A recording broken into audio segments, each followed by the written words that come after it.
Hello students, आज हम लोग अपने एक नए चैप्टर को स्टार्ट करेंगे। Name of the chapter is advance tax.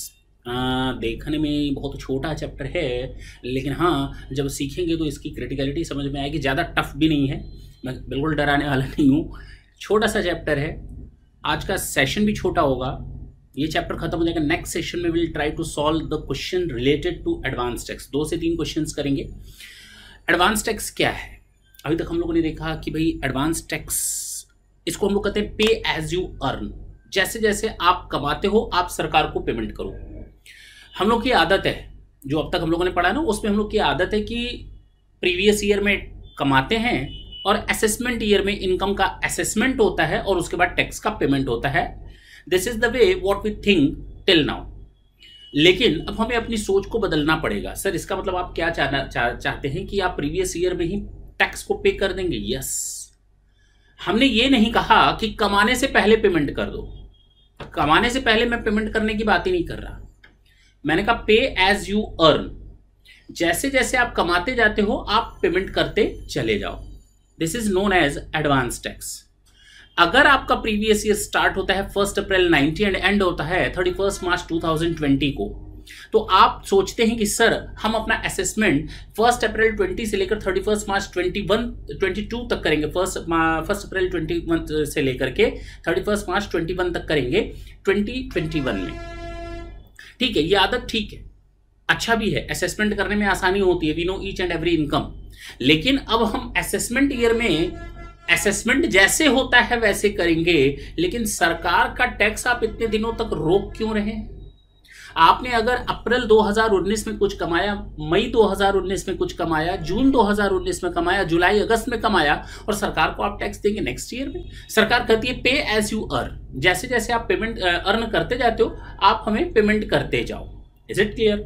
इसको हम कहते हैं एडवांस टैक्स। तो जब भी आप प्रीवियस ईयर 1 अप्रैल 19 से लेकर 31 मार्च 20 तक जो कुछ भी कमाएंगे, 1 अप्रैल 19 से लेकर 31 मार्च 20 तक जो कुछ भी कमाएंगे उसका उसी दौरान टैक्स दे दो।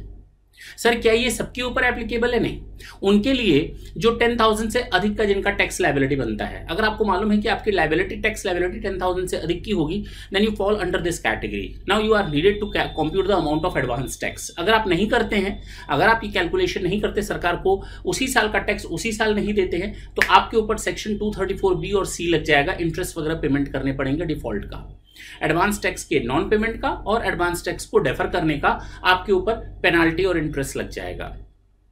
इसके अलावा अगर आप एडवांस टैक्स का पेमेंट नहीं करते हैं तो आप एसएससी इन डिफॉल्ट भी मान लिए जाएंगे सेक्शन 220 एंड 221 में। 220 और 221 के हिसाब से भी आपके ऊपर इंटरेस्ट और पेनल्टी का कैलकुलेशन किया जाएगा। यानी अब 2 चीजें हो गई। अगर आपने एडवांस टैक्स का समय पर पेमेंट नहीं किया तो आपके ऊपर एक ऑब्लिगेशन आएगा, interest under section 234B and C, as well as if you once become an assessee in default, if you are not making the payment of advance tax during time, then for the purpose of that default you will be treated as assessee in default and section 220 and 221 will be applied accordingly. Is it clear?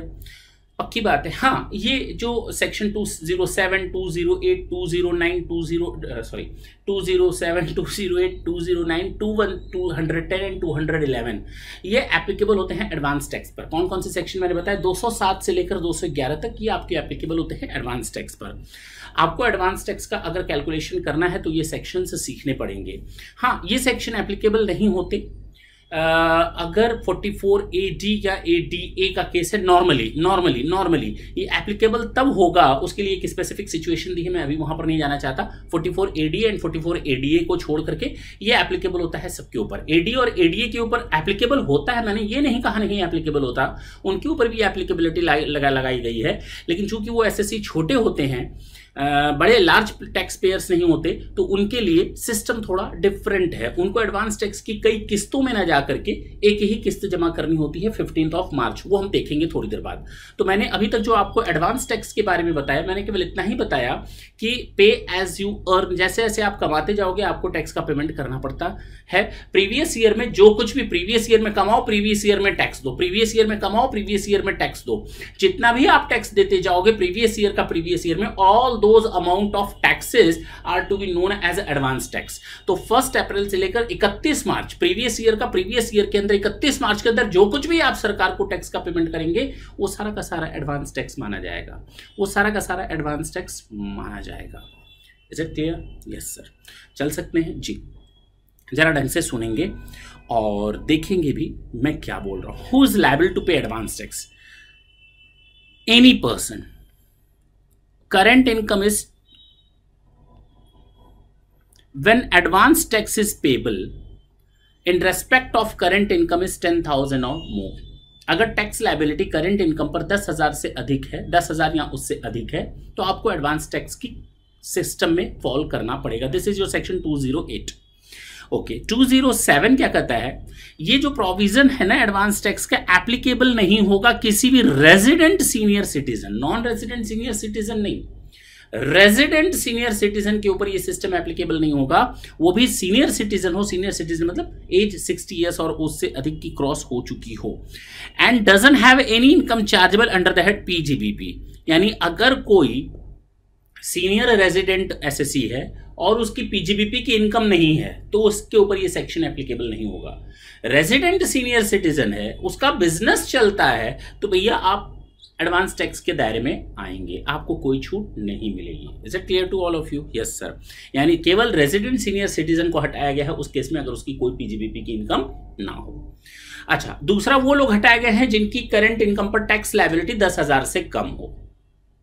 साल भर की current income जो होगी 1 अप्रैल 2019 से लेकर 31 मार्च 20 तक की current income की टैक्स लायबिलिटी 10,000 से कम आती है तो उनके ऊपर एडवांस टैक्स का सिस्टम एप्लीकेबल नहीं होता। रेजिडेंट सीनियर सिटीजन के ऊपर एप्लीकेबल नहीं होगा एडवांस टैक्स का सिस्टम बशर्ते उनकी पीजीबीपी की इनकम ना हो। Is it clear? कैसे कैलकुलेट करते हैं एडवांस टैक्स? उसके लिए हमें मालूम है, बिल्कुल नॉर्मल चीज है। आप टैक्स कैलकुलेट कर लें, टैक्स ऑन टोटल इनकम, जितना भी टैक्स बनेगा उसमें से रिबेट एंड रिलीफ माइनस कर लें। ओके, सरचार्ज अगर ऐड करना है तो ऐड कर लें, आपकी टोटल टैक्स लायबिलिटी बन गई। एचईसी ऐड कर लें, जितनी टैक्स लायबिलिटी बनती है उसमें एचईसी ऐड करना पड़ता है 4% के हिसाब से। टीडीएस और टीसीएस ऑलरेडी जितना पे हो चुका है उतना माइनस कर दें, लेस अमाउंट और MAT credit, less AMT amount करें, एएमटी एंड मैट क्रेडिट, ठीक है ना। अच्छा, उम्मीद करते हैं आपको इसमें से किसी भी टर्मिनोलॉजी में दिक्कत नहीं आ रही होगी। आपको एएमटी के बारे में मालूम है, मैट के बारे में मालूम है, ये सारी चीजें उम्मीद करते हैं। एएमटी का मतलब होता है alternate minimum tax and MAT का मतलब होता है minimum alternate tax. Is it clear? AMT other than corporate assessee के ऊपर एप्लीकेबल होता है और मैट जो होता है कॉर्पोरेट एसएससी के ऊपर एप्लीकेबल होता है। डिटेल में हम लोगों ने इन चीजों को ऑलरेडी देख रखा है। अमाउंट ऑफ टीडीएस और TCS shall not be reduce from the total income, इसको भी छोड़ देते हैं। वो लोग हम लोग जब क्वेश्चन सॉल्व करेंगे at that time will discuss about that. Section 211 में बताया गया है क्या है वो डेट्स, कब कब आपको कितना टैक्स का पेमेंट करना है। बस आप याद रखो 15, 45, 75, 100 सर 15%, 45%, 75% एंड 100%। अगर मैं बात करूं आपने अप्रैल, मई और जून में आप ना करते क्या हो, थोड़ा अजीब लगेगा, लेकिन जब आप first installment April, May and June, July, August and September second quarter, October, November and December third quarter, January, February और March fourth quarter. Is it clear? हमने पहली क्वार्टर की बात करते हैं, April, May, June, this is the first quarter. और मेरी tax liability pay as you earn के बारे में 15 जून को एप्लीकेबल होगा, यानी 15 जून वो पहली तारीख होगी अप्रैल, मई, जून के बारे में जब मैं पहली बार एडवांस टैक्स की लायबिलिटी पे ऑफ करूंगा, या उसके पहले।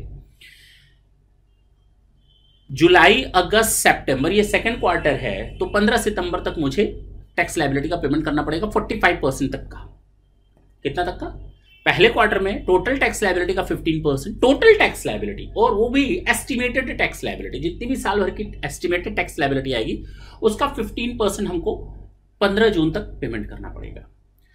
और 45% टोटल पे ऑफ हो जाना चाहिए आपका दूसरे क्वार्टर तक। मैं 50% नहीं बात कर रहा, जबकि 6 महीना बीत गया है, लेकिन हम उसमें 45% तक बोल रहे हैं, 45% of the total tax liability. और अक्टूबर, नवंबर, दिसंबर ये थर्ड क्वार्टर होता है, तो 15 दिसंबर तक आपको 75% यानी 75% ऑफ टोटल टैक्स लायबिलिटी का आपको पेमेंट कर देना है, वो भी एस्टिमेटेड। और जनवरी, फरवरी और मार्च वो 15 मार्च तक आपको पेमेंट कर देना है इंटायर एडवांस टैक्स 100%। सर कैसे पॉसिबल है? हो सकता है कुछ इनकम ऐसी हो जो 15 मार्च के बाद में कमाऊँ, देखा जाएगा। मैंने कहा ना, अभी आपको टेंशन लेने की जरूरत नहीं है। बस आप इतना समझो कि साल भर की टैक्स लायबिलिटी आप आज ही डिसाइड कर लो। कब? 15 जून को जितनी टैक्स लायबिलिटी बनती है उसका 15%। सितंबर में आप डिसाइड कर लो टोटल टैक्स लायबिलिटी, फिर से एक बार एस्टिमेट कर लो, उसका टोटल टैक्स लायबिलिटी का 45% आपको देना है। जितना आप दे चुके हो उतना माइनस कर दो।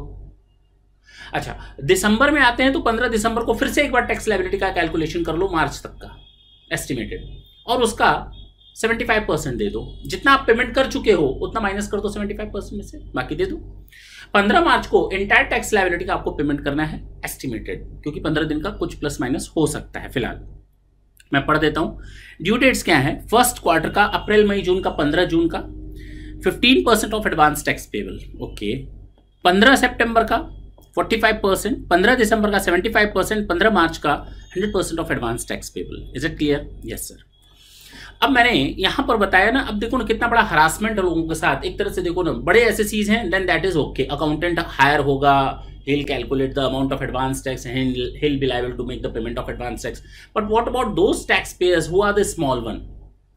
अब 10,000 कोई ज्यादा बड़ी अमाउंट नहीं होती, किसी भी एसएससी को हम लोग फॉल करा सकते हैं अगर उसकी टैक्स लायबिलिटी 10,000 से अधिक होगी तो। अरे सर अजीब बात है, बात सही है, 7-8 लाख तक पहुंच गया तो इसका मतलब उसको टैक्स लायबिलिटी तो 10,000 से ऊपर हो गई। अगर इनकम 7-8 लाख रुपए से अधिक है तो आराम से हो गया, रिबेट वगैरह माइनस करने के बाद। तो अगर इतना है तो गड़बड़ तो है, गड़बड़ तो है।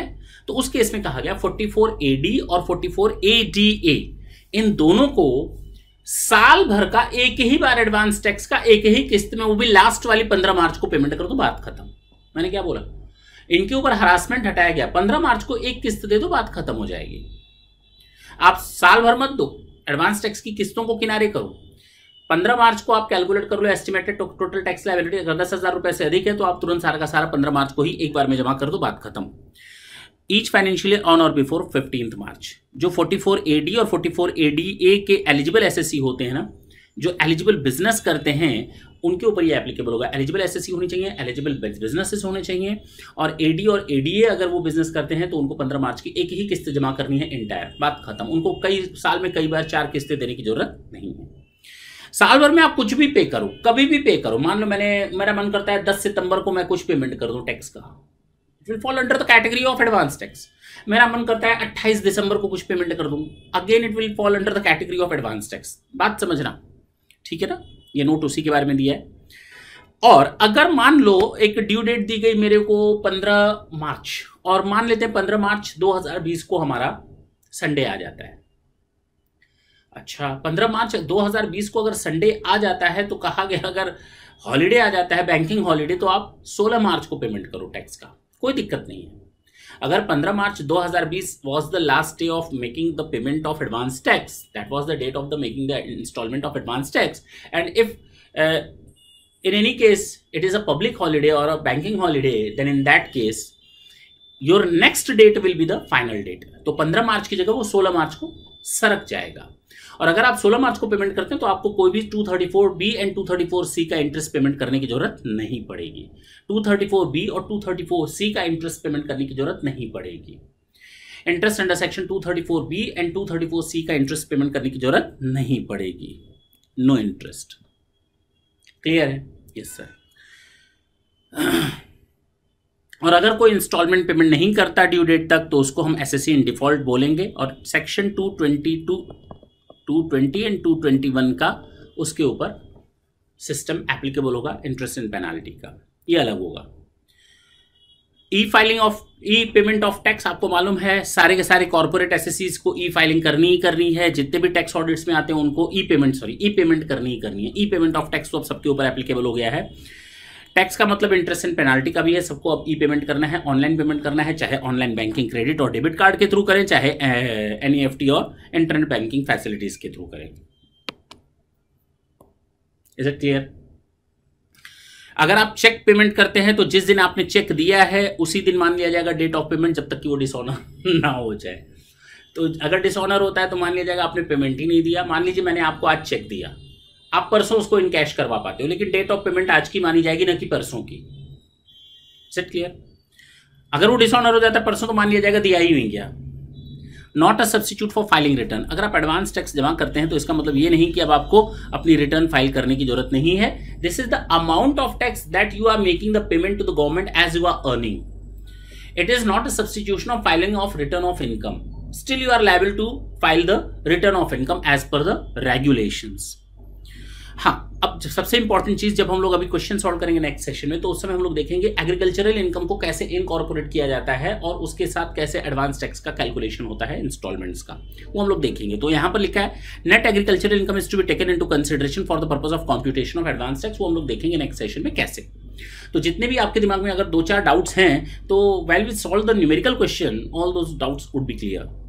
The asset seized under section 132 or requisition under section, अच्छा ये आधा रह गया, मैं आपको बता दूं क्या है, ये शायद 2 लाइनें हैं जो प्रिंट होने से रह गई। इसमें ये है कि अगर आपकी कोई एसेट सीज कर देती है इनकम टैक्स डिपार्टमेंट और बाद में ऊपर आपके ऊपर एडवांस टैक्स की लायबिलिटी निकल करके आती है, तो अब ये नहीं आप कह सकते कि उस एसेट का यूज आप इस एडवांस टैक्स लायबिलिटी को मीट आउट करने में करो, ऐसा नहीं कर सकते। वो अपॉर्शन नहीं की जाएगी। No apportion of seized asset under section 132 for the purpose of making the payment of advance tax. Is it clear to you? ये सर समझ में नहीं आया, कोई दिक्कत नहीं, जब सीजर ऑफ एसेट्स देखेंगे तो उस समय हम लोग को समझ में आएगा। अदरवाइज ये समझ लो इनकम टैक्स डिपार्टमेंट ने हमारे ऊपर रेड की, हमारी कोई एसेट ले गए, सीज कर ली, और अगर एसेट सीज कर ली है उसके बाद मेरी को एडवांस टैक्स लायबिलिटी कैलकुलेट होकर आ रही है, तो इसका मतलब ये नहीं कि मैं कह दूं जो एसेट सीज किए ना उसमें से आप निकाल लो, अरे नहीं भैया वो उसमें यूज नहीं हो पाएगा। Is it clear? Next session में आपके साथ फिर मिलेंगे। टॉपिक इज ओवर, बहुत आसान टॉपिक था, नेक्स्ट सेशन में मिलेंगे। लेकिन हाँ ध्यान रखेंगे 2 से 3 क्वेश्चन हम लोग सॉल्व करेंगे, बहुत मजा आने वाला है और ये चैप्टर उसके साथ हम लोग का टॉपिक खत्म हो जाएगा। Thank you.